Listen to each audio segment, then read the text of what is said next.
क्रांतीसूर्य महात्मा ज्योतिबा फुले यांच्या 200व्या जयंतीनिमित्त संसदेत विशेष कार्यक्रम झाला। पंतप्रधान नरेंद्र मोदी यांनी प्रेरणास्थळ येथे अभिवादन केले। यावेळी ओम बिर्ला, राहुल गांधी उपस्थित होते। याचबरोबर देशभरातही विविध कार्यक्रम होत आहेत। क्रांतीसूर्य महात्मा ज्योतिबा फुले यांच्या 200व्या जयंतीनिमित्त देशभरात आज विविध कार्यक्रमांचं आयोजन करण्यात येत आहे। या पार्श्वभूमीवर संसदेतही विशेष कार्यक्रम पार पडलाय।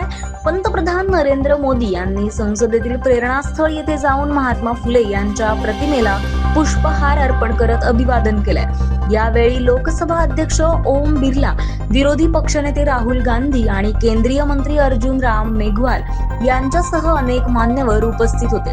महात्मा फुले यांनी शिक्षण, सामाजिक समता आणि स्त्री शिक्षणासाठी केलेलं कार्य आजही प्रेरणादायी मानलं जात आहे आणि त्यांच्या विचारांचा वारसा पुढे नेण्यासाठी देशभरात विविध कार्यक्रम आणि उपक्रमांचं आयोजन करण्यात येत आहे।